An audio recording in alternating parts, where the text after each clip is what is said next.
Tsummal hamd, tsummal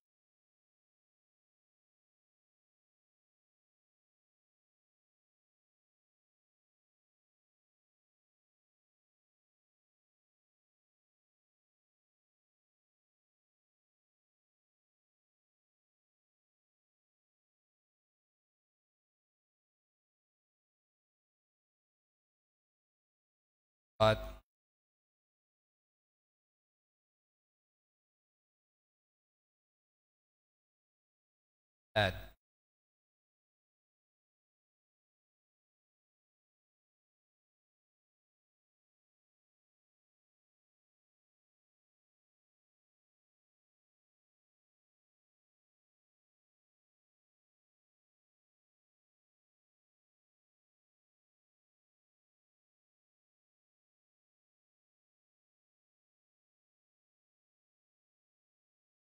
Sayyidana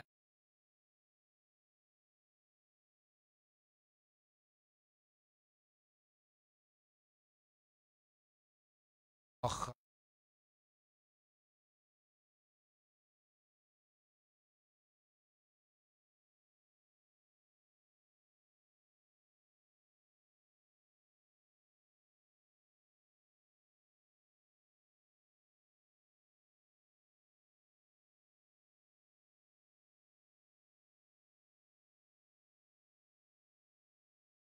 Hafiz.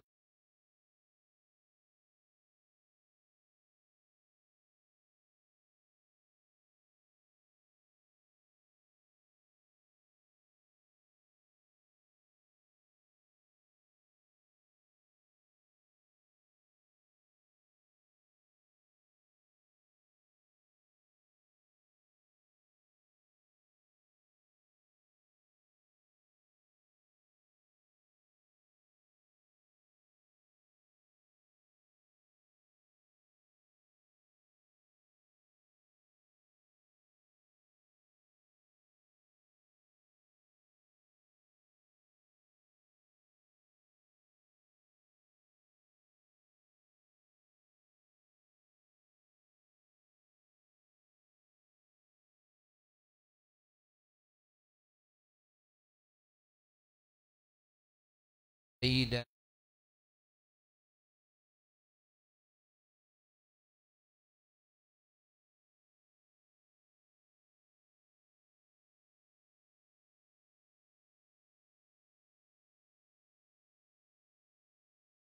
A'adha.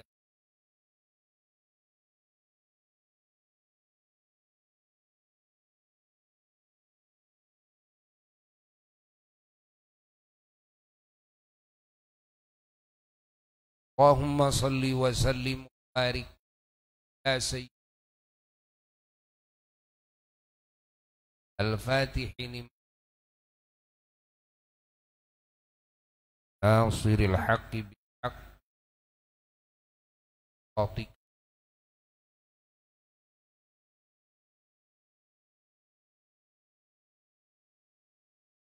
haqqaq.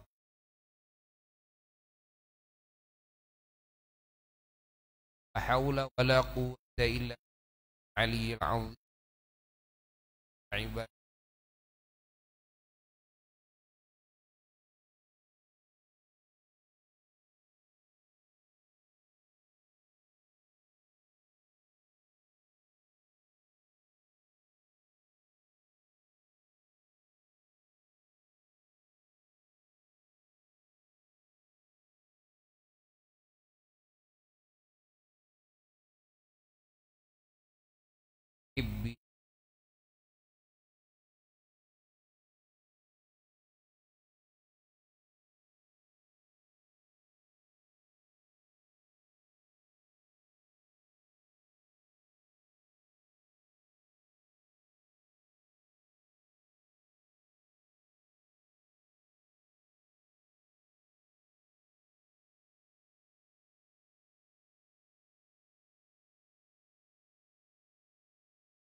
berikan kepada kita.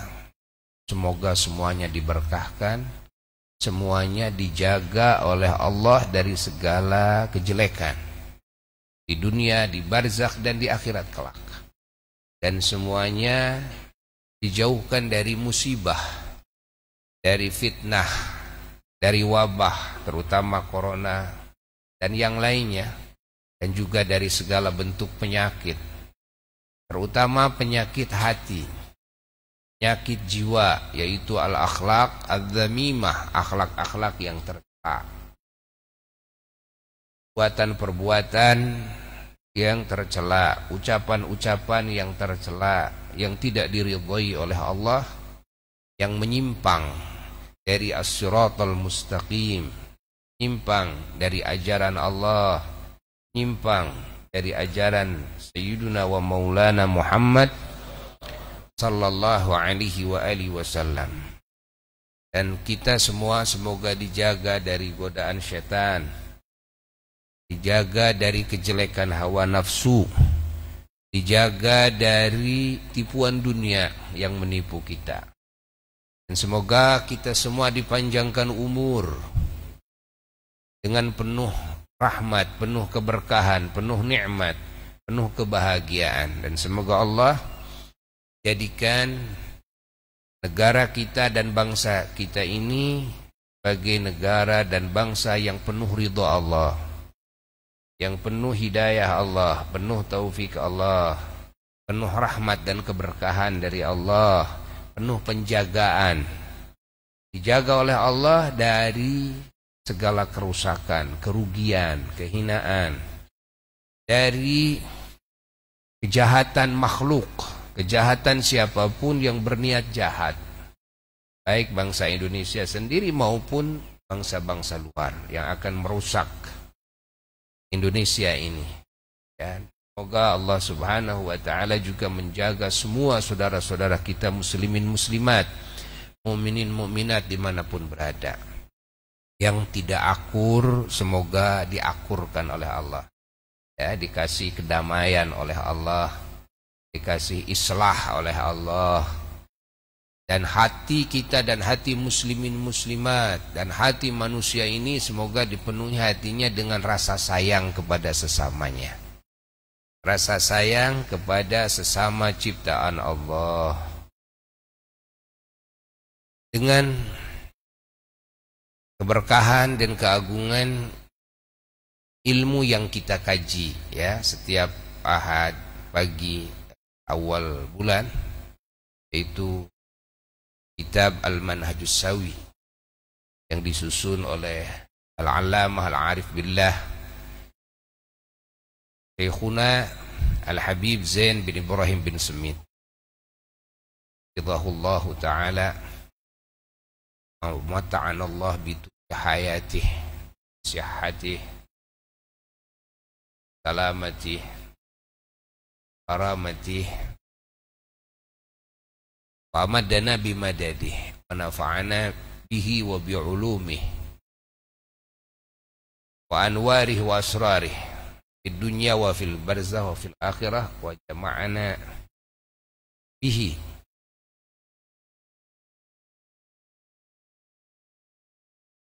fi alamil hissi wa alamil ghaib zahiri wal batin fid dunya wa fil barzah wa fil akhirah. Yang mana kitab Al-Manhajus Sawi ini sesuai namanya, maka makna-makna yang terkandung yaitu musammanya sesuai dengan namanya, Manhajus Sawi. Manhajus Sawi, jalan hidup yang lurus, pola hidup yang lurus.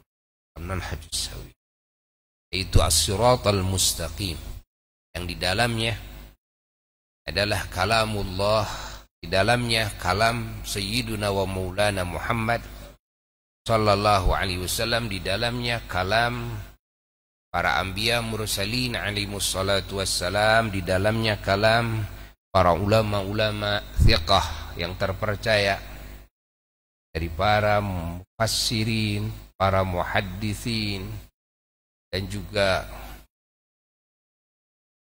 para ulama-ulama, aulia-aulia, ahli ilm, ahli taqwa, dan ahli ma'rifah, ahli usul wal isal.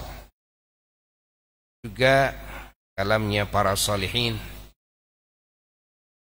yang di dalamnya penuh dengan cahaya petunjuk. Jika kita semuanya ingin selamat, cukup petunjuk yang ada dalam kitab ini. Jika kita ingin meraih kebahagiaan, keuntungan, dan kemuliaan yang hakiki dan abadi, cukup petunjuknya di dalam kitab ini. Al-Manhajus Sawi. Anallah, kitab yang luar biasa. Buya sangat mencintainya, kitab ini. Ya Allah, kitab ini Buya telaah. Subhanallah, kitab yang sangat agung sekali dari awal sampai akhir, yang disepakati oleh para aulia-aulia Allah. Karena pemahaman-pemahaman keilmuan dalam kitab ini bukan hanya keilmuan-keilmuan yang sesuai dengan fiqih semata, tapi juga pemahaman-pemahaman dan keilmuan makna dalam kitab ini adalah makna-makna yang disepakati kebenarannya oleh para aulia-aulia Allah, oleh semua ahli thariqah. Jikalau thariqahnya benar, thariqah yang sampai kepada Allah Jalla Jalaluhu wahda, thariqah yang asasnya Al-Quran dan Sunnah, thariqah yang sanadnya sampai kepada Sayyiduna wa Maulana Muhammad sallallahu alaihi wa alihi wasallam.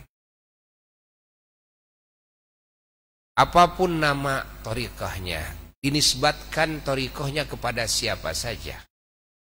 Ada yang dinisbatkan kepada Syekh Abdul Qadir Al-Jailani radhiyallahu anhu wa qaddasallahu sirra, yang namanya thariqah Qadiriyah. Qadiriyah. Ada yang dinisbatkan pada Imam Abul Hasan Asy-Syadzili radhiyallahu an, thariqah Syadziliyah. Yang dinisbatkan kepada Imam Syah An-Naqsabandi, thariqah Naqsyabandiyah, kan? Ada yang dinisbahkan kepada imam-imam thariqah yang lainnya, yang mana hakikat daripada thariqah yang benar semuanya sama sumbernya dari Allah, dari Sayyiduna wa Maulana Muhammad sallallahu alaihi wa alihi wasallam. Beliau mengambil dari sumber yang sama. Sumber yang sama. Yang beda yang di mana itu thariqah itu. Dan satu yang beda adalah penisbahan pada imam-imam, ya, murabbi, asis thariqah tersebut. Dan yang kedua, ada yang beda adalah di dalam teknik mentarbiyah. Ya.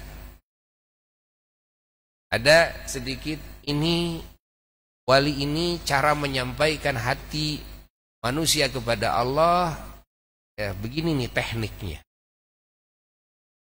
Wali ini cara menyampaikan manusia kepada Allah, begini tekniknya. Bahannya sama semuanya, ilmuannya sama semuanya, sama. Akidahnya sama, akidah Ahlus Sunnah wal Jamaah. Dari sisi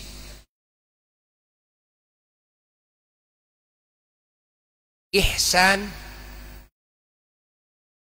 Al-akhlakul karimah, al-adab, tata krama, gitu kan? Adab, akhlak yang mulia sama.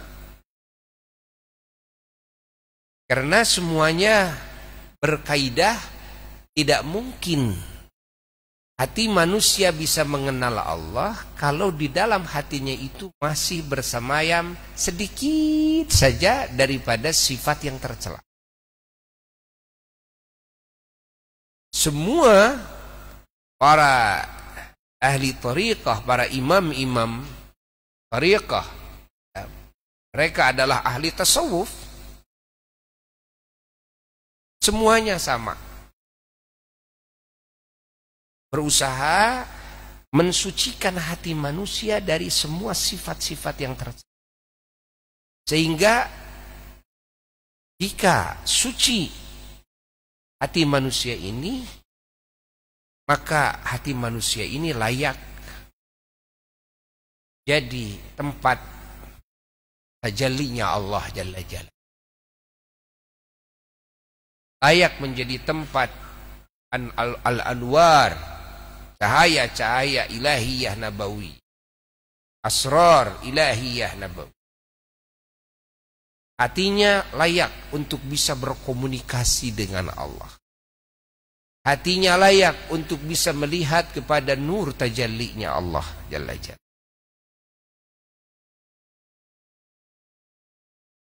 Sehingga hatinya juga layak mendapatkan maqam ma'iyah, maqam kebersamaan dengan Allah.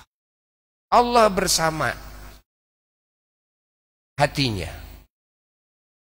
Wa huwa ma'akum aina ma kuntum.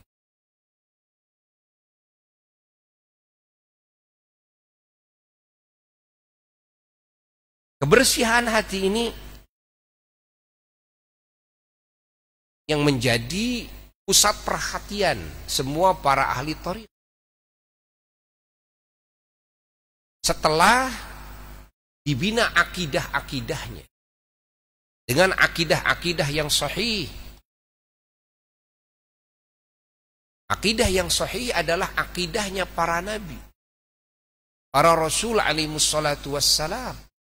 Akidah yang sahih adalah akidahnya para sahabatnya Rasulullah sallallahu alaihi wasallam dan ahlul baitnya Rasulullah sallallahu alaihi wasallam. Akidah yang sahih adalah akidahnya para ulama-ulama Allah, para aulia-aulia Allah, para salihin, dan akidahnya semua mukminin, mukminat, muslimin, muslim. Ini disebut dengan akidah ahli sunnah wal jamaah. Ahli sunnah wal jamaah itu bukan hanya umat Islam yang ada di masa Rasulullah sallallahu alaihi wasallam dan sematalah. Ahli sunnah wal jamaah seluruh para nabi, para rasul, ahli sunnah wal jamaah. Ahlu sunnah wal jamaah semua keluarga dan para sahabat setiap para nabi dan rasul di masanya yang mengikuti kepada ajarannya, baik dari sisi akidah maupun kan dari sisi tazkiyah, kan, akhlak, adab, kan, semuanya ahli sunnah wal jamaah. Hatta mengikuti dalam urusan syariatnya semua ahli sunnah wal jamaah. Masuk sahabat-sahabat dan ahlul baitnya dan para tabi'in, para tabi'in yang mengikuti ajaran Rasulullah sallallahu alaihi wa alihi. Semua ahli thariqah di dalam akidah dan tidak ada yang beda. Dan sepakat sama dengan akidah yang dibangun oleh Imam Asy'ari dan Imam Maturidi. Yang lalu penisbatan semua pemahaman dalam urusan akidah-akidah, kan, pengertian-pengertian dalam akidah ini yang sahihah, yang sahih, akidah Ahlussunnah wal Jamaah. Setelah hadirnya Imam Asy'ari dan Imam Maturidi, maka penisbahan namanya itu mendominasi di muka bumi ini, sehingga semua akidah yang benar kan? Dinisbahkan imma kepada Imam Asy'ari yang namanya Asy'ariyah, wa imma kepada Imam Maturidiyah.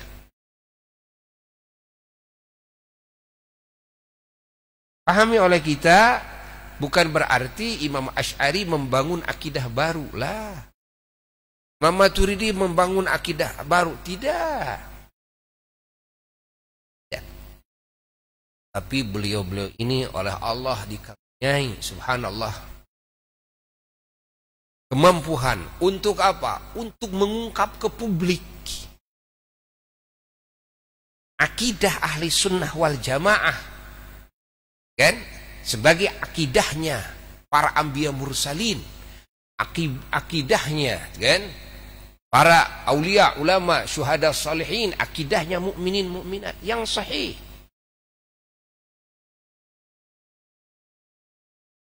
Diungkap ke publik, ya, berbagai permasalahannya, ya, diungkap yang berkaitan dengan Quran dan Sunnah. Semua ayat-ayat, kan, dalam Al-Quran ditafsirkan dengan jelas oleh Imam Asy'ari, Imam Maturidi, terutama dalam ayat-ayat yang mutasyabihat. Dalam hadis juga begitu. Karena banyak hadis-hadis yang mutasyabihat. Arti mutasyabihat itu masih belum jelas. Bagi siapa? Bagi yang awam. Kalau bagi ulama, jelas tidak ada ayat mutasyabihat bagi ulama. Apa mutasyabihatnya? Tidak ada hadis-hadis mutasyabihat bagi ulama, kan? Kenapa? Karena bagi ulama nampak jelas, kan? Murad yang dikehendaki oleh Allah dan Rasulnya dalam ayat ini, dalam kalimat ini, dalam hadis ini, para ulama mengetahuinya kepada muradnya. Yang dimaksud mutasyabihat nisbat kepada orang awam yang belum sampai, kan, kemampuan dalam akalnya ini, kemampuan keilmuannya untuk mengenal kepada hakikat, makna, murad yang dikehendaki oleh Allah, dalam firman-Nya yang dikehendaki oleh Rasulullah sallallahu alaihi wasallam dalam hadis. Sehingga disebutlah mutasyabih. Ya. Allah. Jadi mutasyabihat itu bagi para ulama-ulama itu semuanya muhkamat. Bagi para ulama muhkamat. Mutasyabihat wa ukhar mutasyabihat bagi siapa? Bagi yang awam. Maka di sini ulama yang tampil menjelaskan ayat-ayat dan hadis-hadis mutasyabihat ke publik, Masya Allah, bagi kalimat-kalimat Qur'aniyah, firman Allah, berbagai kalam-kalamnya Rasulullah sallallahu alaihi wasallam yang mutasyabihat diungkap, dijelaskan maknanya, sehingga orang-orang yang tadinya masih belum memahami, kan, masih remeng-remeng, menjadi jelas bagi semua muslimin. Sehingga dua ulama ini mendapatkan pujian dari semuanya. Ulama-ulama ini juga semua hasil karyanya, Masya Allah, dalam mengungkap makna-makna yang tadinya tertutupi bagi orang-orang awam, kan? Masya Allah, itu menjadi rujukan. Maka lahirlah penisbahan dalam akidah ahli sunnah wal jamaah kepada dua imam besar ini, Imam Asy'ari dan Imam Maturidi. Ya? Pahami oleh kita. Yang mana hakikat daripada akidah, ya, yang diungkap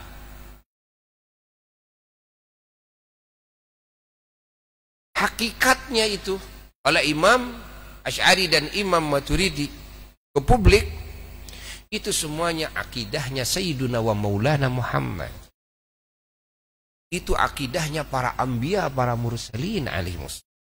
Dalam akidah tidak ada beda. Maka gampang sekarang setelah punya rujukan umat Islam ini dalam akidah Ahlussunnah wal Jamaah, yaitu Al-Imam Asy'ari dan Imam Maturidi, maka siapapun yang bertolak belakang di dalam akidahnya dengan akidah-akidah yang telah dijabar luaskan, dijelaskan kan oleh Al-Imam Asy'ari dan Imam Maturidi, yang ditetapkan kebenarannya, kesahannya itu akidah, maka akidah yang membedai itu akidah yang batilah, akidah yang salah. Dan seperti mana? Seperti ada akidah yang berpendapat Allah di arasy, kan? Allah bersemayam, zatnya bersemayam di aras, Allah di langit, dan sebagainya. Nah, yang ini dicetuskan akidah ini oleh kaum Wahabi. Dan ingat, kaum Wahabi mengikuti pendapat Imam Muhammad bin Abdul Wahhab. Nah, akidah ini akidah-akidah yang menyimpang dengan kesepakatan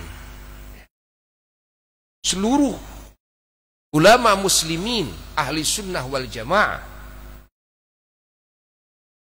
Sekarang kaum Wahabi berusaha karena mereka terdesak, mereka dianggap salah oleh para ulama, oleh umat Islam di muka bumi ini dalam sebahagian dan pemahaman dalam akidahnya, tidak semua sih, dalam sebagian.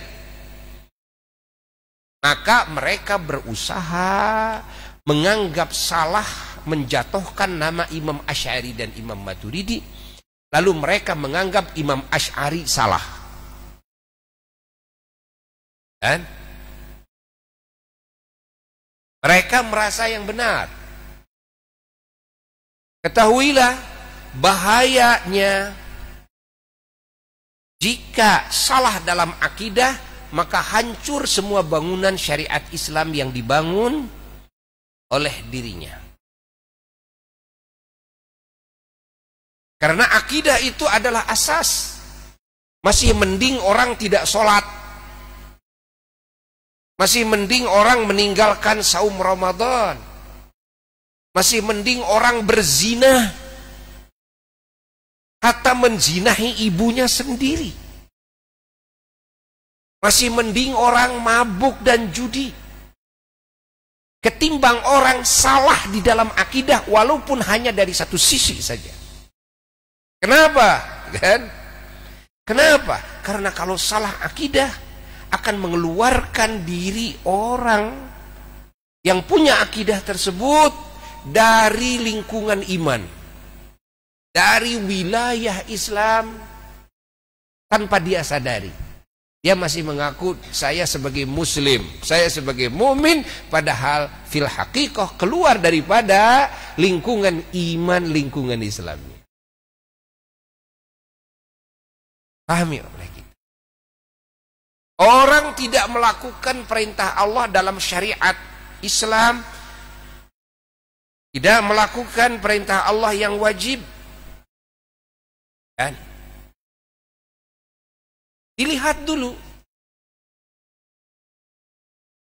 oleh Islam, dilihat ini orang meninggalkan syariat Islam ini, meninggalkan perintah Allah yang wajib, dilihat apa alasannya.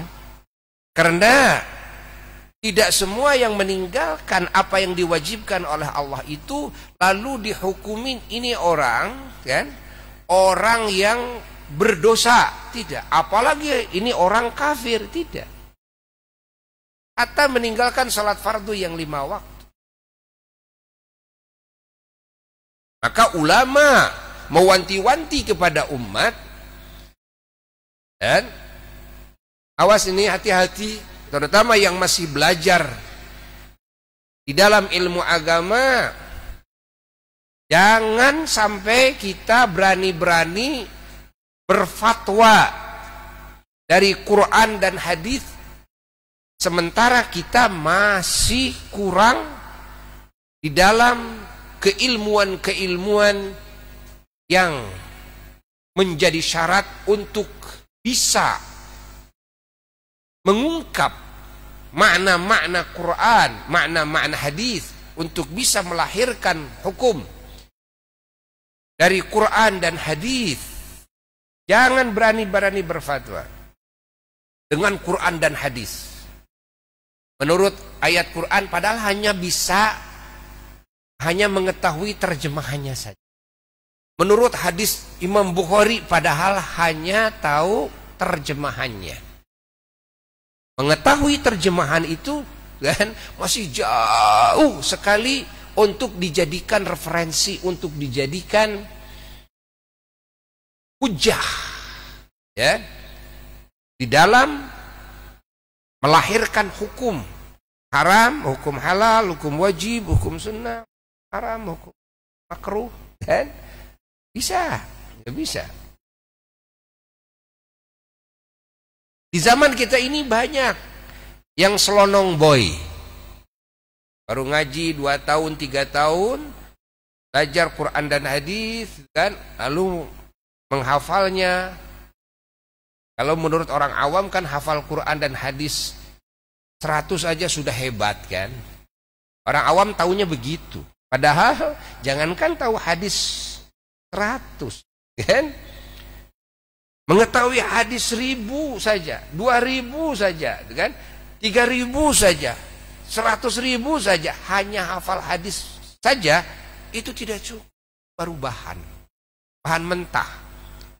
Mengetahui arti daripada ayat Quran masih bahan mentah. Atau mengenal makna-makna Quran dari semua bacaan Quran yang diijazahkan oleh Rasulullah Sallallahu Alaihi Wasallam, ya, yaitu qiraat sab'ah, qiraat asyariyah, qiraat 10 bacaan. Yang ini ada beda makna ketika ada beda qiraat.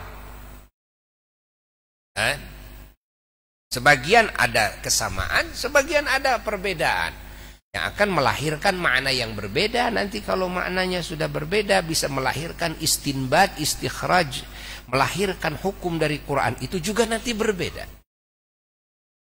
Semua dasarnya dari Quran. Sementara syarat-syarat dalam keilmuan untuk bisa mengungkap makna-makna Qur'aniyah dan hadisiyah banyak sekali yang harus dikuasai keilmuan itu, bukan hafal tapi dikuasai dengan maknanya. Dan seperti ilmu nahunya, ilmu sarafnya, dan Arabiyah uroba, Arabiyah yang dipakai di zaman Rasulullah SAW, karena bahasa Arab yang dipakai setelahnya di zaman kita itu sudah banyak campuran, sudah banyak yang beralih istilah. Kita harus merujuk kepada bahasa yang digunakan, hatta istilah yang digunakan di masa Rasulullah SAW itu Arab uroba, Arabi. Ya. Allah. Maka kita harus merujuk dalam lughah Arabiyah kepada kitab-kitab ulama ahli lughah, ya, yang menuliskan lughah Arabiyah uraba. Tidak bisa kita hanya dengan kitab lughah hanya satu saja rujukannya, gitu kan? Nggak bisa. Dan ahli lughah juga harus betul-betul ulama ahli lughah yang terpercaya, karena terjadi ada santri yang masih belajar ngumpulin lughah, tapi dia kan tidak tahu lughah Arabiyah uraba yang sebetulnya dia belum wasi', belum luas keilmuannya. Lalu ini kitab lughahnya dijadikan rujukan oleh yang lain, ya kan? Banyak sekali itu terjadi. Belum ilmu-ilmu yang lain, ilmu balaghahnya, ilmu ma'ani, bayannya, badi'nya, mantiqnya. Belum lagi ilmu yang lainnya, kan? Ilmu tafsirnya, ilmu mustalahat tafsirnya, asbabun nuzulnya, ilmu hadisnya, mustalahat hadisnya, asbabul wudunya, ilmu tarikh, kan? Ilmu yang lain lagi, kan? Yang harus dikuasai, termasuk ilmu ijtihad, ilmu bisa berfatwa, ya. Allah,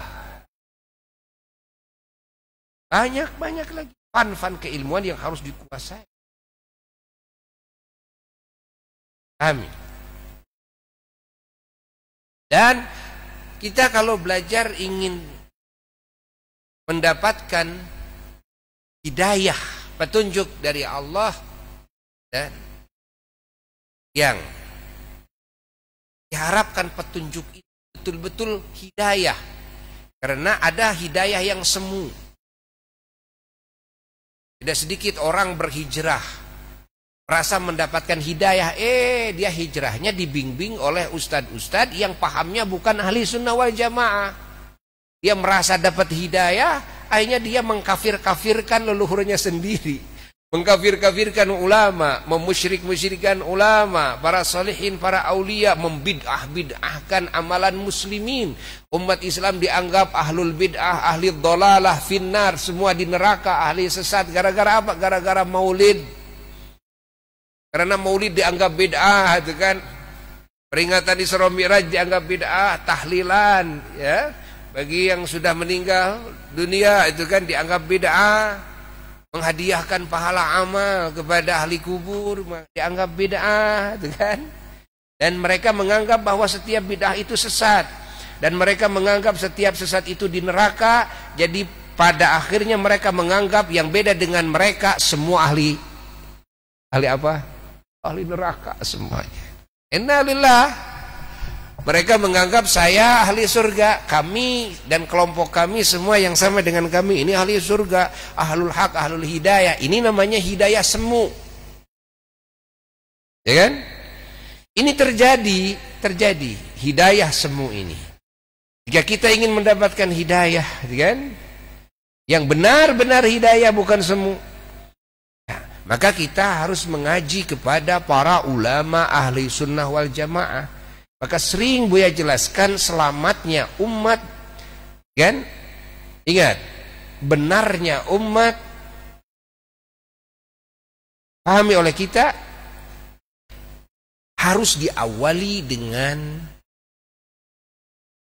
mengkaji dari ulama-ulama yang terpercaya, dari ulama-ulama ahli sunnah wal jamaah.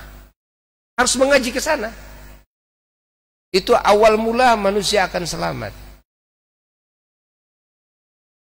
Nah, sekarang terjadi yang awalnya mengaji kepada siapa? Kepada orang-orang yang ini dianggap ulama, dianggap ahli dalam ilmu agama, padahal dia masih banyak kekurangan. Dan bahayanya ketika dia masih ada salah di dalam akidah, cacat di dalam akhlak, dan tidak akur di dalam fikih dengan para ulama-ulama mujtahid yang ada. Diakurkan dengan Imam Syafi'i gak akur, diakurkan dengan Imam Malik gak akur, diakurkan dengan Imam Abu Hanifah gak akur, diakurkan dengan Imam Ahmad bin Hambal gak akur. Ini terjadi juga kebohongan-kebohongan yang mengatasnamakan imam-imam ini, padahal tidak sesuai dengan pendapat imam tersebut.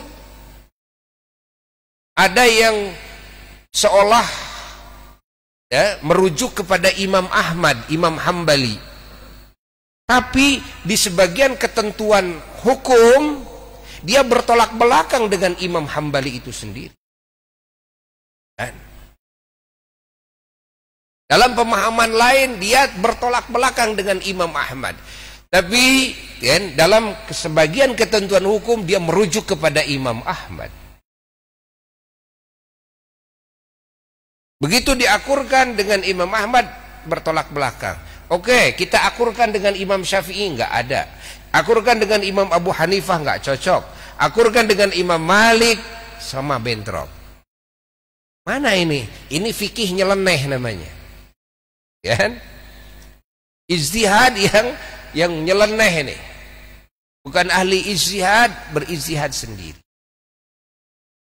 Jadi bahaya ya, di dalam urusan akidah ini bahaya yang sangat fatal. Menghancurkan semua bangunan keimanannya, keislamannya, ihsannya. Nah, orang yang melakukan yang haram tidak bisa kita hakimi ini orang berdosa, belum tentu. Seperti orang yang meninggalkan wajib. Contoh, man taraka shalah, ya. Siapa orang yang meninggalkan salat fardu? Faqad kafara jiharan. Sungguh dia orang sudah kafir terang-terangan. Orang meninggalkan sholat fardu dia kafir terang-terangan. Hanya dengan hadis ini lalu berani berfatwa. Orang yang meninggalkan sholat semuanya disebut kafir, kafir, kafir, kafir, kafir. Innalillah. Ini terjadi di zaman kita ini. Kan? Padahal orang yang meninggalkan sholat belum tentu kafir. Lihatlah alasannya. Boleh jadi wanita itu lagi haid. Kemarin dia tidak haid, dia melakukan sholat. Lalu setelah itu sehari kemudian dia haid, dia meninggalkan sholat. Kita hanya melihatnya dia itu sedang tidak sholat. Ini wanita ini kafirah, ini kafir nih. Kenapa meninggalkan sholat? Kita harus tabayyun dulu. Ya. Kalau mau mengadili, menghakimi, tabayyun dulu apa alasannya? Ada orang yang meninggalkan sholat fardu itu karena lupa. Dia tidak sengaja lupa, kan? Lupa sudah masuk waktu sholat. Boleh jadi dia merasa sudah sholat, ya? Padahal dia belum sholat, tapi dia merasa sudah sholat, sehingga dia tidak sholat karena merasa sudah sholat. Orang lain, umpamanya kita melihat dia tidak sholat, kan? Tapi kan kita belum tahu alasannya. Ada orang meninggalkan sholat itu karena apa? Karena dia ketiduran, kan? Itu dulu alasannya. Ada orang yang meninggalkan sholat itu hatinya meyakini bahwa sholat itu wajib. Kalau tidak sholat itu dia melakukan dosa besar, kan? Namun hawa nafsunya menguasai hatinya. Kan? Sehingga dia berani meninggalkan sholat karena dikuasai jiwanya oleh hawa nafsunya, oleh setannya, ya. Tapi tetap dia sadar bahwa sholat ini wajib. Meninggalkan sholat ini saya salah. Nah, hatta orang seperti ini sekalipun, kan, tidak dihukumi orang yang kafir. Dia dihukumi orang yang berdosa besar. Orang yang berdosa besar dia tetap muslim, dia tetap mukmin, kan? Pahami oleh kita. Namun dia wajib tobat, wajib mengqadha salatnya di dalam fikih. Dalam mazhab Syafi'i wajib mengqadha salatnya, kan? Wajib tobat menurut semua mazhab. Wajib tobat kepada Allah. Allah. Kafir dia? Tidak kafir. Kalau sudah diketahui alasannya seperti Allah. Walaupun dia berhak dikisos jika aturan negaranya, kan, dijalankan hukum kisos. Setelah dia dituntut bertobat dulu, lalu dia masih belum mau melakukan sholat, 1 kali, 2 kali, 3 kali, baru dikisos, dipancung, dibunuh. Dikisos bukan berarti dia kafir, tidak. Hukum kisos, ingat, tidak menentukan seseorang itu kafir, tidak menjadikan kenanya hukum kisos kepada orang yang terkena hukum kisos menjadi kafir, lah, tidak.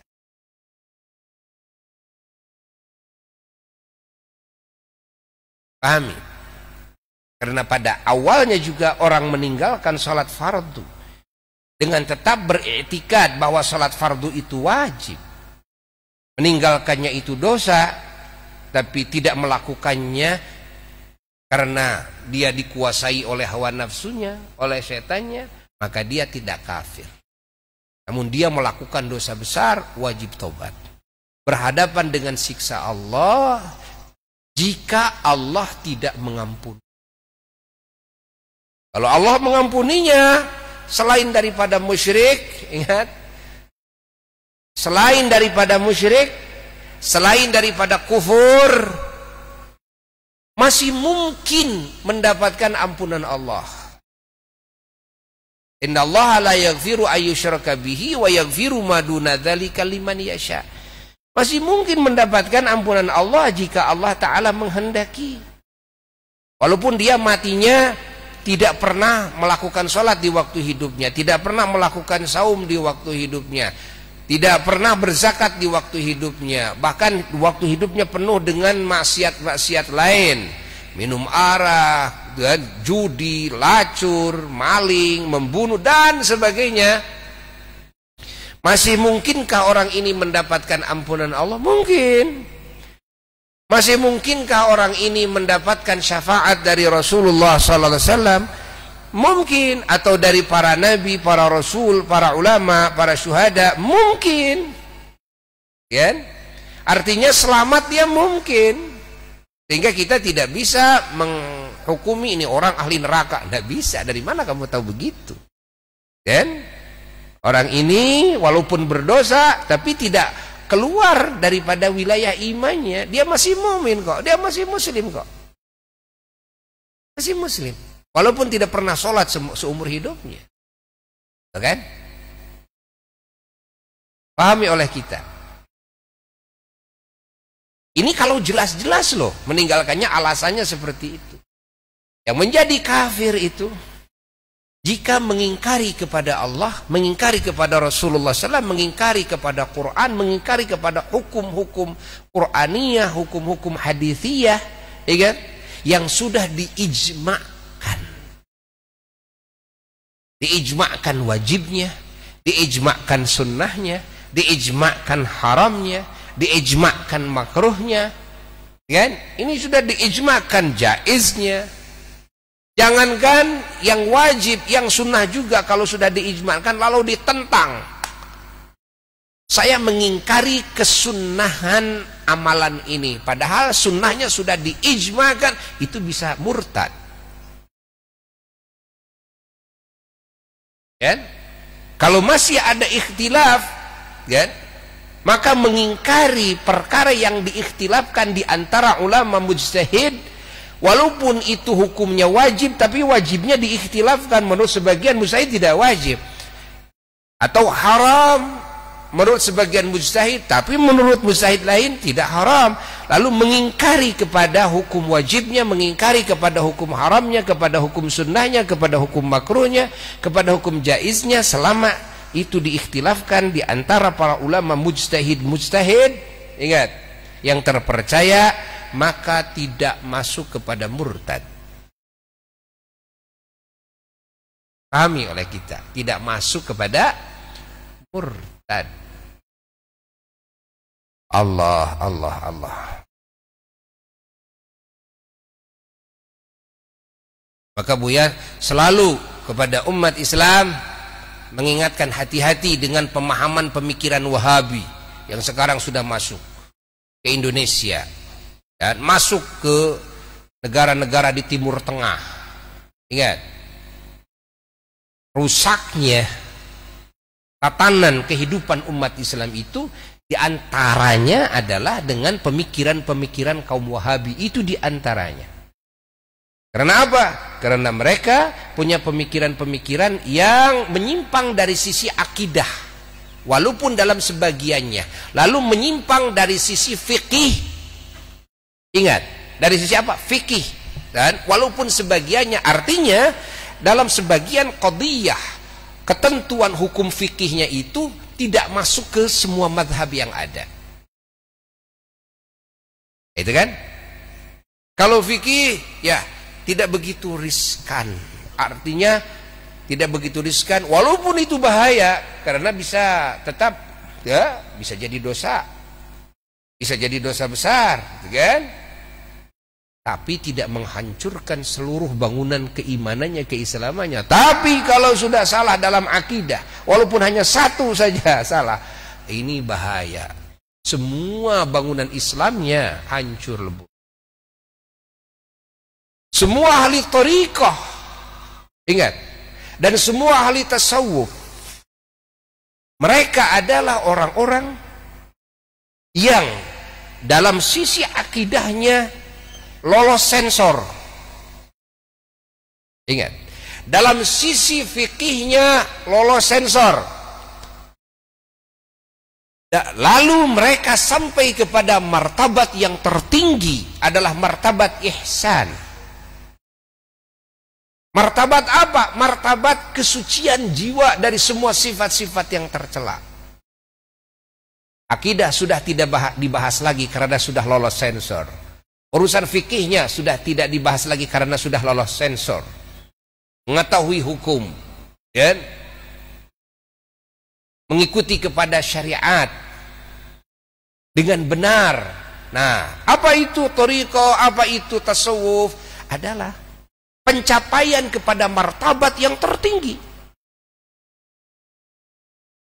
Sehingga dengan ihsan, dengan tasawuf ini, hati manusia bisa dekat dengan Allah, bisa mengenal Allah, bisa terbebas hatinya dari penguasaan setan, penguasaan hawa nafsu, dan dari tipuan dunia.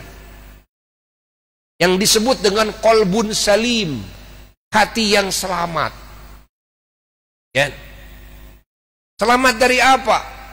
Hati yang selamat dari kekufuran, dari syirik, kemusyrikan. Selamat dari apa? Dari kebodohan. Dan di dalam hukum-hukum Allah. Selamat dari apa? Ingat, selamat dari sifat-sifat yang tercela, akhlak-akhlak yang tercela. Dari niat-niat yang buruk, kan? Selamat. Ini namanya qalbun salim. Kita untuk memiliki qalbu kita yang salim, yang selamat itu prosesnya panjang. Dan sangat dibutuhkan kita punya guru sebagai murabbi yang terus membina kita, yang mengetahui segala penyakit kita, yang punya kemampuan, dan beliau sebagai dokter hati,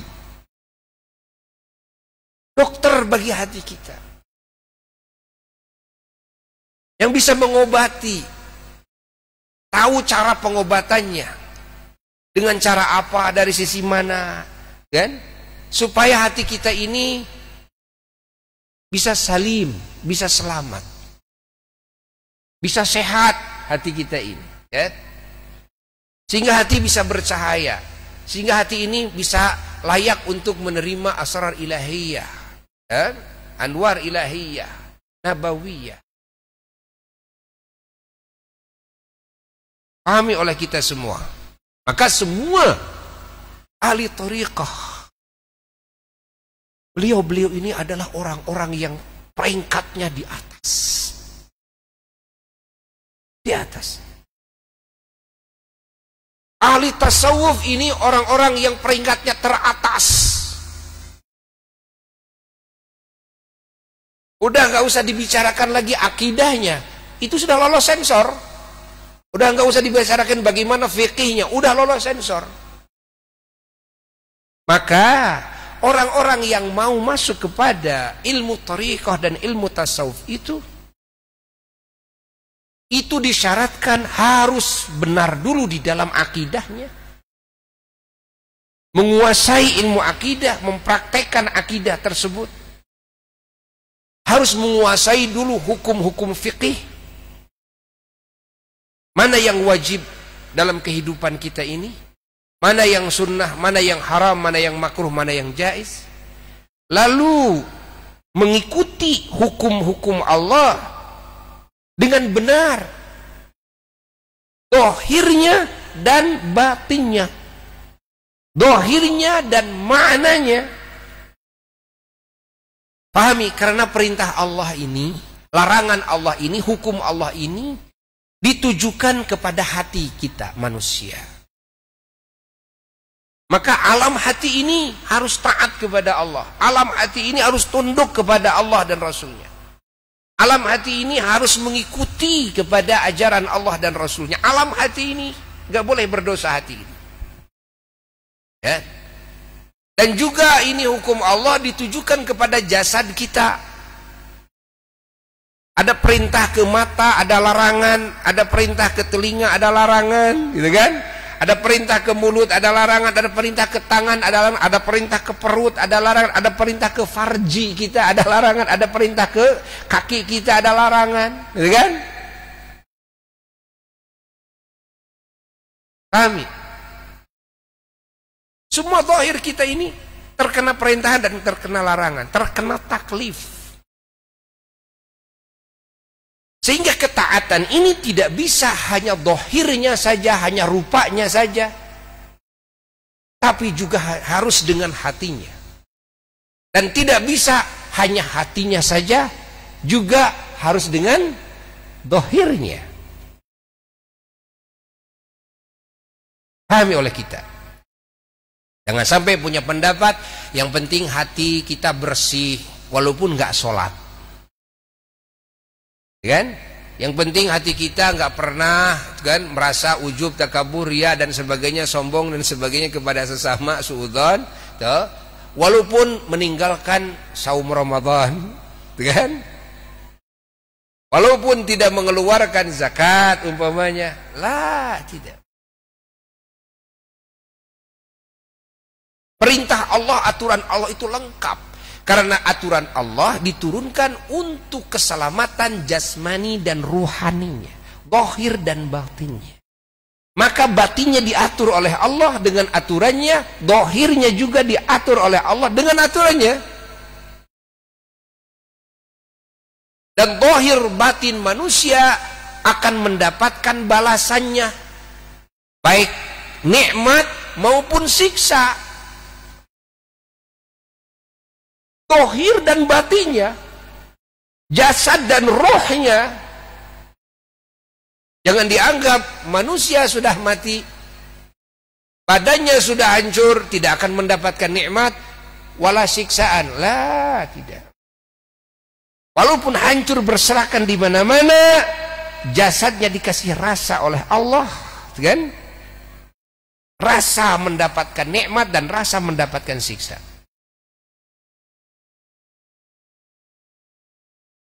Amin. Dan nanti pada hari kiamat semua yang berserakan, yang sudah hancur oleh Allah akan dikembalikan lagi jadi bangunan badan yang utuh. Untuk diminta kesaksian. Diminta kesaksian. Apa yang pernah dilakukan di dunia daripada amal soleh dan daripada maksiat. Telinga ditanya, mata ditanya, kulit semua akan ngomong, dan tangan akan ngomong, kaki akan bersaksi. Allah. Hatta alam hati kita juga ditanya, akal kita ditanya. Inna sama wal basar wal fuad. Semua alam kita ditanya. detik itu, menit itu dipakai mikir apa, menghayal apa, melamunkan apa, berniat apa, dan sebagainya. Baik dan buruk semua akan ditanya oleh Allah. Lama proses, diaudit oleh Allah semua.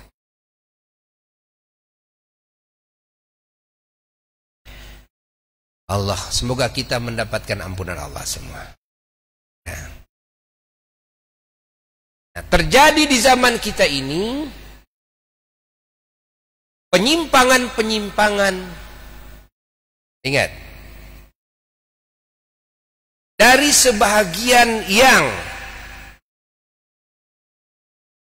mengatasnamakan ahli thariqah, ahli tasawuf, tapi ada penyimpangan-penyimpangan. Yang penyimpangan ini artinya ketidaksesuaian dengan hukum syariat. Pahami oleh kita. Ini dikarenakan adalah karena ada salah tartib di dalam belajar ilmu. Salah tartibnya gimana? Harusnya dimulai mengkaji itu ilmu aqaid dulu, lalu ilmu fikihnya, kan? Dikuasai dulu itu ilmu fikih, kan? Lalu masuk kepada ilmu tasawuf. Masih ada kebodohan dalam ilmu tauhid, dalam masalah-masalah yang berkaitan dengan tauhid, tapi sudah masuk tasawuf, bahaya ini. Nanti akan merusak nama baik tasawuf, akan merusak nama baik thariqah, akan merusak nama baik para aulia, ulama, ahli tasawuf.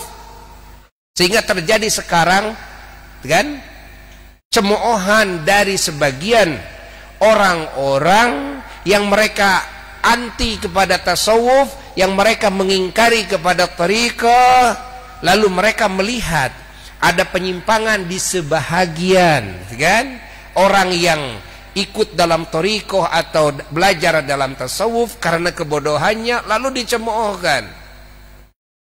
Artinya mencoreng-moreng nama baik ulama ahli tasawuf. Yang mana ulama ahli tasawuf? Beliau-beliau para aulia. Dan ketahuilah ahli tasawuf itu adalah para anbiya, para mursalin. Imamnya ahli tasawuf adalah Sayyiduna wa Maulana Muhammad sallallahu alaihi wa alihi wasallam. Karena ilmu tasawuf walaupun dari sisi nama tidak ada di zaman Nabi, tapi dari sisi musamma, yakni kandungan daripada ilmu tasawuf, hakikat ilmu tasawuf itu adalah hakikat ajaran Sayyiduna wa Maulana Muhammad sallallahu alaihi wasallam. Bagaimana soal nama tidak ada di zaman Nabi? Di dalam ajaran Islam, di dalam ajaran sepakat semua ulama dari Masyriq ke Maghrib, urusan perbedaan nama, munculnya nama-nama baru, kan? Itu tidak menjadi permasalahan dalam kacamata agama, karena lahir sekarang nama-nama yang tidak ada di zaman Nabi. Adakah di zaman Nabi universitas? Ada nggak? Ya nggak ada. Adakah di zaman Nabi ilmu ini banyak di dalam ilmu, di universitas Islam, di pesantren-pesantren lahirnya keilmuan-keilmuan yang memang namanya tidak pernah muncul di zaman Rasulullah sallallahu alaihi wasallam, tapi musammanya, bukan ismu, bukan asma, tapi musamma. Apa musamma? Hakikat kandungannya. Hakikat kandungannya ini sama, kan? Dengan hakikat ajaran Sayyiduna wa Maulana Muhammad sallallahu alaihi wa alihi wasallam.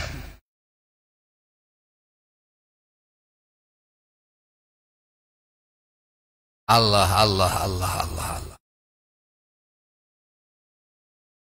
Kembali ya. Kitab ini adalah kitabun azim. Ya, kitabun azim. Seyogianya di pesantren-pesantren Buya menghimbau ya agar kitab ini dikaji, kitab ini diamalkan. Subhanallah, kitab ajib, kitab azim. Subhanallah, kaji, dihayati, amalkan. amalkan. Dan alhamdulillah kita mendapatkan ijazah dari pengarangnya, ya, penyusunnya, karena beliau masih ada. Semoga dipanjangkan usia beliau. Allah. Dan semua berawal dari keilmuan. Dan sekarang kita masih dalam ranah pembahasan keilmuan dalam kitab ini. Ya. Mari kita buka halaman 94. Masih dalam penjelasan tentang tingginya derajat keilmuan. Kemarin sampai walillah itu ya. Mari kita baca ya. Bismillahirrahmanirrahim. Qala al-imam al-allamah al-arif billah as-sayyid al-habibun nasib al-habib Zain bin Ibrahim bin Semit radhiyallahu ta'ala anhu wa nafa'ana bihi wa bi'ulumihi fid dharain amin ya rabbal alamin. Beliau mengatakan kalam dari sebagian ulama yang di dalamnya ya, kalam yang sangat mahal sekali ya. Kalam ini berbentuk syair. Beliau mengatakan walillahi darru ba'dihim. Walillahi, dan milik Allah, hanya milik Allah, darru ba'dihim,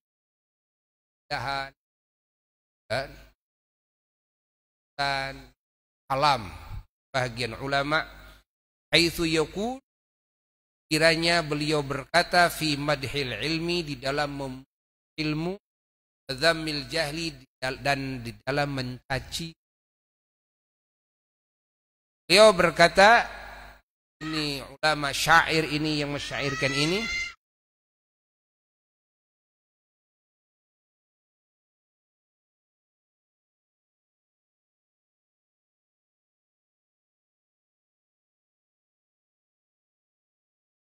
ma'al ilmi fasluk haitsu ma salakal ilm. Ma'al ilmi, beserta ilmu, beserta pengetahuan, ilmu yang datang dari Allah, ilmu yang datang dari Sayyiduna wa Maulana Muhammad sallallahu alaihi wasallam, fasluk, belah kamu, tempuh jalan, haitsu ma salakal ilm, sekiranya ilmu, kan? Ilmu menempuh, kita harus bersama ilmu. Mana saja kita melangkah harus bersama ilmu. Kita duduk bersama ilmu, melangkah bersama ilmu, kan? Segala gerak-gerik dalam kehidupan ini harus bersama ilmu. Masya Allah. Tidur bersama, bangun bersama, makan bersama, tidak makan bersama ilmu. Ya Allah. Bisnis bersama, nikah dan rumah tangga bersama, berpolitik bersama, memimpin rakyat bersama ilmu. Kata masuk WC, keluar dari WC, di dalam WC harus bagaimana? Harus bersama ilmu. Ingat. Masuk rumah, dalam rumah, keluar dari rumah, dan bergaul dengan siapapun makhluk Allah harus bersama, terutama bergaul dengan Allah harus bersama ilmu. Ada orang yang rindu kepada Tuhan, tapi ketika tidak bersama ilmu, dia tidak tahu bagaimana cara bergaul dengan. Kan? Ada orang punya keinginan, dia kan baik di dalam pergaulan dengan sesama, tapi dia tidak tahu ilmu. Tujuannya sudah baik, ingin punya bisnis yang baik, usaha yang benar, yang baik, yang diridhai Allah, rumah tangga yang baik, berpolitik yang baik, jadi pemimpin rakyat yang baik, gitu kan? Tapi karena dia tidak punya ilmu Allah, kan? Tidak bersama ilmu, akhirnya adalah kehancuran, adalah kegagalan dan kegagalan. Maka kata ulama, ma'al ilmi Kamu harus menempuh selalu bersama. Ini menempuh jalan kehidupan ini. Itu masalah mana ini menempuh. Kamu harus selalu bersama ilmu. Wa'anhu. Dan dari ilmu fakashif. Kamu harus mengungkap. Kan? Kullaman indahu fahmu. Setiap orang yang mana orang tersebut memiliki aman, kamu bisa mengungkap pemahaman. Kalau kita bergaul dengan orang yang punya ilmu, yang punya pemahaman, bergaul dengan ulama yang punya, kalau kita memiliki, maka akan terbuka semua. Kan? Harus bagaimana kita akan terbuka. Apa yang saya lakukan? Kan? Akan ketahuan narannya dari kesalahan dalam pemahaman. Ya kita akan tahu. Nah, fafihi jala'un lil qulubi minal ama, dalam ilmu ini jala'un lil bersih hati. Dari apa? Dari kebutaan hati. Kalau tidak mendapatkan ilmu karena hati, hanya ilmulah yang bisa menerangi hati sehingga hati bisa melihat. Kan? Hati ini bisa melihat. Dengan apa? Dengan ilmu. Ketika hati ini kosong dari ilmu, maka hati akan. Jika hati ingin melihat, isilah hati dengan wa'aunun 'ala dinil ladzi amruhu hatmu, dan ilmu ini akan menjadi penolong agama. Yang mana urusan agama itu adalah urusan pasti, kan? Dan pasti. Sebagai penolongnya adalah ilmu. Fa inni ra'aitul jahla yuzri bi ahlihi, sesungguhnya saya melihat kebodohan pada mereka ahli pemilik kan menjadi celaka. Orang yang bodoh itu begitu. Ya, karena apa? Karena kebodohannya. Kebodohan bisa celaka dunia wal akhirah dengan kebodohan itu. Aku melihatnya, kata beliau. Wadzal ilmi, dan aku melihat dzal ilmi, orang yang memiliki ilmu fil aqwami yarfa'ul ilmu, di tengah-tengah manusia, di tengah-tengah kaum, di tengah-tengah masyarakat, yarfa'uhu al ilmu mengangkatnya. Angkat oleh ilmu jadi orang mulia. Mulia ditinggikan derajatnya, diangkat derajatnya oleh apa? Oleh ilmu yang ilmu Allah itu bisa mengangkat derajat kita. Yu'addu saghiral qaumi wa huwa kabiruhum wa yanfudhu minhu fihimul qawlu wal hukmu. Yu'addu saghiral qaumi wa huwa kabiruhum. Orang yang bodoh, yang tidak memiliki bahwa kabirum, padahal dia orangnya besar, kekar, gede, gitu kan? Itu akan dihitung sebagai saghirul qaum, sebagai orang yang rendah, gitu kan? Jadi kecil kelihatannya oleh kaum, oleh masyarakat. Kita orang gede ini tidak kan? Tapi sebaliknya orang kecil jika berilmu akan menjadi gede kelihatannya, kan? Di tengah-tengah masyarakat. Wa yanfudhu minhu fihimul qawlu wal hukmu, dan orang yang berilmu, kan, aturannya akan lulus, kan? Akan lulus. Ucapannya akan lulus, akan diterima oleh masyarakat. Ucapan orang berilmu dan aturan-aturan yang diterapkan oleh orang berilmu. Ayu raja'in fimri'in syaba ra'su. Harapan apa? Dan ingat, harapan apa di manusia? Harapan apa yang syaba ra'suhu, yang rambut kepalanya memutih, penuh dengan uban. Artinya dia sudah mulai bertambah umurnya menjadi tua. Dan wa'afna syaban, dia menghabiskan kemudaannya, dihabiskan wahwa musta'jimun fadmu, sembari dia ajimun. Apa mustajimun? Gagap dia. Fadmu apa? Tolol dia.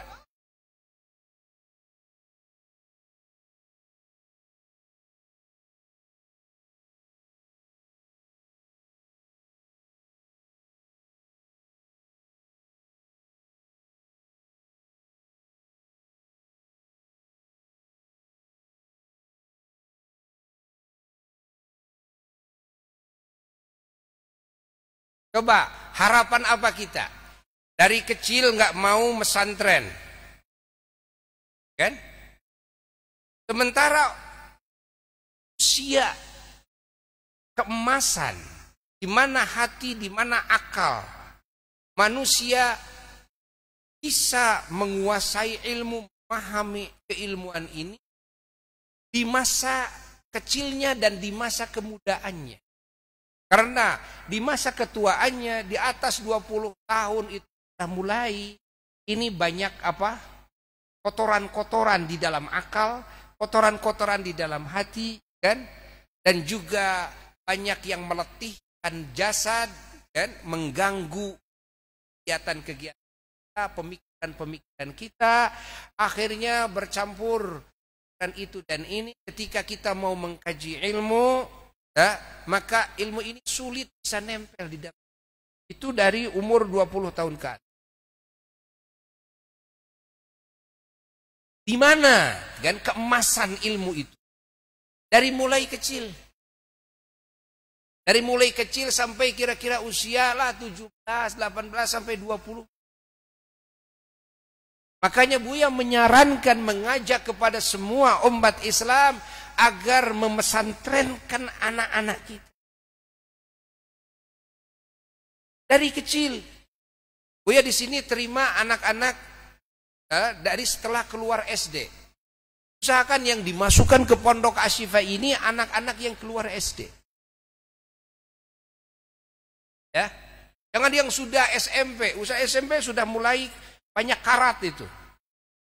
Kotoran-kotoran dari pergaulan-pergaulannya di luar dengan orang-orang yang memang tidak baik, tidak punya adab dan sebagainya. Bahkan kita orang tuanya sudah bingung, sudah pusing, gitu kan? Karena ucapannya sudah banyak kotor, perbuatannya banyak kotor, alam hatinya kotor. Itu kalau dimasukkan ke pesantren bagus sekali. Memang harus dimasukkan ke pesantren itu kan, karena tidak ada tempat untuk membersihkan jiwa manusia dari kotorannya hanya di pesantren. Kalau kita masukkan ke tempat lain tidak akan bisa, hanya ke pesantren. Namun ada namunnya, tidak semua pesantren mampu menangani hal itu. Kebanyakan di pesantren itu angkat tangan. Kan? Walaupun kita umpamanya sebagai ulama, ini PR kita. Ini kewajiban kita. Tapi juga para ulama ada batas kemampuan juga. Kan? Kadang pengajarnya kurang dan kebanyakan pengajar tambahannya tidak sama dengan dia. Itu kan? Dalam kemampuannya. Sehingga pesantren tidak menerima orang yang badung. Padahal orang yang badung itu harus dididiknya oleh siapa? Ya oleh ulama. Harus masuknya kemana? Ke pesantren. Memang Buya juga dan Buya mengajak para ulama yang lain. Kita itu kalau bikin pesantren harus ada banyak banyak clear ya. Banyak model lah, banyak model. Kita harus ada pesantren yang khusus, pesantren mendidik anak-anak kita yang masih bersih, masih suci, tidak boleh dikotori oleh apapun. Tuh, pisah tuh pesantrennya, diisolasi, bikin lagi tempat pesantren. Apa? Ini mendidik anak-anak yang kelihatannya sudah ada karat. Ya. Sudah ada karat nih. Dua, kan, isolasi. Tiga, pesantren. Yang ini mah penyakit melulu. Ini sudah rusak. Tadinya pemabuk, tadinya pengidap narkoba, tadinya. Kumpulin di sini. Tempatnya khusus, jangan digabung dengan lain. Karena kalau digabung itu mempersulit di dalam tarbiyah. Bagi yang tidak mampu. Ya kan? Ya kalau mampu, orang punya karamah, ya kan? Ya silakan. Tapi ini rata-ratanya tidak mampu. Ada santri, satu orang saja ini yang badung sifatnya, itu bisa menular tuh penyakit itu. Lebih cepat penularannya ketimbang corona tuh. Dan lebih bahaya tuh. Lebih bahaya. Ini santri karena sudah hobi PS, kan? Akhirnya dia sering keluar, ajak temannya yang baik-baik, akhirnya ada 10 orang, 20 orang, kan? Hilang dari pondok, waktu ngaji nggak ada, kemana? Itu tuh ke PS tuh. Allah. Pahami oleh kita. Ya. Memang kita harus bikin seperti itu. Dan insya Allah Buya juga bercita-cita membuat seperti itu. Karena mereka kan adalah anak-anak Buya sama. Ulama ini harus jadi bapak dari umat. Bukan yang solehnya saja yang menjadi anaknya, tapi yang badungnya juga anaknya harus diselamatkan. Selamatkan.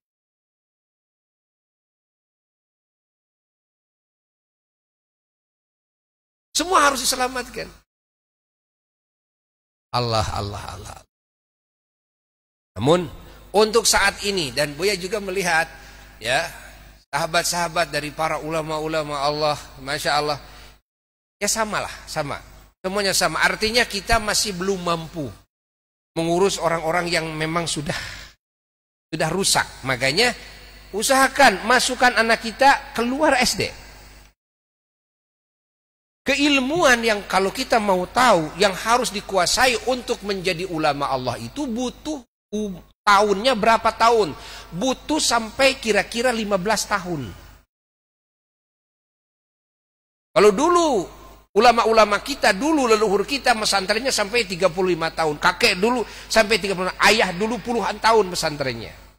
Belum berani mukim kecuali sudah menguasai semua keilmuan. Dan menguasai semua keilmuan itu karena Allah tidak cukup 1 tahun, 2 tahun, 3 tahun, nggak cukup. Makanya sengaja oleh Buya dipercepat dengan cara apa? Dengan cara anak santri tidak boleh masak sendiri. Maksudnya untuk mempercepat. Anak santri ini tidak boleh nyuci pakaian sendiri. Nantilah kalau belajar masak, belajar mencuci, belajar, nanti sudah kira-kira memumpuni keilmuannya, kan? Nah, tinggal sedikit lagi lah, barulah nanti anak ini dididik kerja, dididik keahlian, gitu kan, dan sebagainya. Tapi keilmuan yang memang harus diserap dengan serius, gitu kan, yang menjadi pokok-pokok dan pondasi-pondasinya jangan dulu diganggu. Jangan memegang HP, gitu kan? Jangan. Di sini larangan keras megang HP karena nanti terganggu. Kadang-kadang orang tuanya yang badung. Selipkan gitu kan. Buat apa? Orang tuanya ingin selalu berhubungan dengan anaknya, gitu kan? Ini terjadi loh, ini terjadi. Kan? Tidak paham kepada apa yang dimaksud oleh guru pesantren. Nah, itu menguasai keilmuan ya 15 tahun. Coba kalau keluar SD, berapa usianya? 12 tahun lah. Tambah 15 tahun berapa? 27. Itu efektifnya di dalam menguasai keilmuan. Fan keilmuan. Itu efektifnya. Ya. Tapi rata-rata tidak sampai situ. Rata-rata kira-kira 8 tahun, 10 tahun lah. Ya. Kalau 10 tahun, 12 tambah 10 berapa? 20. Kalau mau ditambah 25 berarti berapa tahun? Hah? Jadi 12 13 tahun ya. 13 tahun pesantrennya. 13 tahun. Di sini karena akan ditambah di sini dengan muadalah. Mulai tahun ini ditambah dengan muadalah insyaallah. Dengan muadalah. Jadi anak-anak santri semua pada punya ijazah resmi perintah ya. Tapi digembleng ilmu Quran, ilmu sunnah, seluruh keilmuan ini adalah keilmuan yang pokok. Ya, insyaallah nanti kalau 6 tahun, ya, 6 tahun, lalu ditambah lagi dengan apa? Dengan Ma'had Ali, ya. Dengan Ma'had. 6 dengan aliyah, 6 ditambah 3 tahun, jadi 9. Tambah lagi nanti spesialis Ma'had Ali 4 tahun. Jadi berapa? 13 tahun. Dah itu punya gelar di sini, kan? Tingkat S1. Dan ini bisa laku kalau kita mau kemana saja ke luar negeri bisa laku karena ini sah menurut pemerintah. Adalah namanya. Tahun ini sekarang kita mulai tahun ini. Ya. Tapi minta dimasukkannya ini anak keluar SD. Kalau anak dimasukkan ke sini keluar SMP atau keluar SMA, nah di sini akan ada fase anak ini harus mujahadah. Betul-betul mujahadah. Kenapa? Umurnya sudah 25 nantinya. Ya kan? Nantinya umurnya 27. Jadi mujahadah. Jangan dulu lihat ke perempuan. Kanan kiri. Nah kebanyakan bukan disebut gagal ya, nggak gagal, tapi nisbat kepada untuk menguasai keilmuan yang memang memumpuni itu nisbat ke sana memang gagal. Apalagi perempuan itu banyak gagal. Kan? Memasukkan perempuan sudah SMP, kan? 17 tahun perempuan udah mau kawin. Udah punya pacar, kan?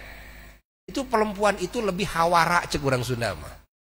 Jadi lebih apa ya? Lebih itu pada apa? Pingin nikahnya itu lebih daripada laki-laki. Laki-laki masih bisa ditahan karena ke perempuan itu ada kekhawatiran saya sudah 20 tahun apalagi lihat di kampung-kampung saudara saya, teman saya di kampung itu 10 tahun udah pada nikah, udah pada punya anak, masa saya 20 tahun belum nikah katanya. Padahal 20 tahun masih muda. Masih muda. Kan? Tapi ini menjadi permasalahan, kan? Allah. Catat. Jadi kita jangan sampai ridho kemudaan kita, usia keemasan kita disia-siakan. Ketika kita beruban, ingat, ketika kita beruban kita tidak punya harga. Tidak punya harga. Dan ketika kita duduk di tengah-tengah pembahasan keilmuan, kita gagap. Kan? Kita gagap. Ketika kita dipinta arahan-arahan, malah kita menjadi salah, kan? Mufti yang salah mencelakakan umat. Maka kata ulama, fa ayyu raja'in fimri'in syaba ra'suhu wa afna syababan wa huwa musta'jimun fadmu. Coba, apa harapan? Apa harapan manusia ketika habis masa keemasannya, di usia masa keemasannya sampai beruban dia, tapi setelah beruban dia tidak punya ilmu, dia nol, dia tolol, itu kan? Allah. Yaruhu wa yaghdud dahra sahiba batnihi, kesana kemari dia pergi itu hanya sebagai pemilik perut saja, urusannya perut aja. Ya, jadi lihat kesana kemari itu urusan makanan saja, gitu kan? Oh saya pingin makan ala Padang, ala Sunda, ala itu, ala ini. Saya pikirannya sahiba batnihi, perut pemikirannya. Tarakama fi ahsyakihi asyahmu wal lahmu, yang menumpuk di dalam perutnya apa? Hanya gajih dan daging. Gajih dan daging di sini.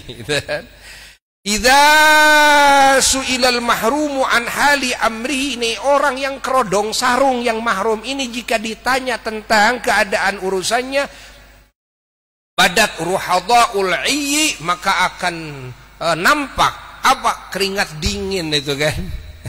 Keringat dingin istilahnya lah, akan kelihatan kan. Fi wajhi tasmu, akan kelihatan di wajahnya, nampak.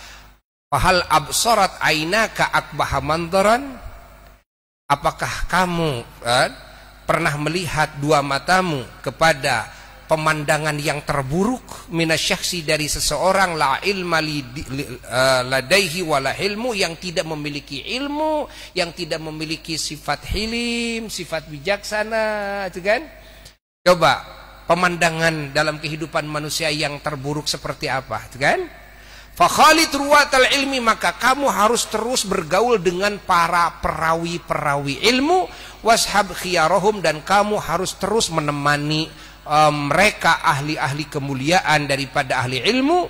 Fasuhbatuhum dinun, maka kamu bisa menemani mereka itu merupakan agama. Inilah agama. Wa khaltatuhum ghunmu, dan kamu bisa bercampur dengan mereka itu merupakan keberuntungan ghanimah yang tiada hingganya. Fala ta'duwanna ainaka anhum, maka pandangan matamu, kedua matamu, jangan sampai lewat dari itu. Dan fa innahum nujumun, karena mereka para ulama adalah merupakan bintang-bintang petunjuk. Idza ma ghaba najmun bada najmu, ketika hilang satu bintang maka akan timbul lahir bintang yang lain lagi.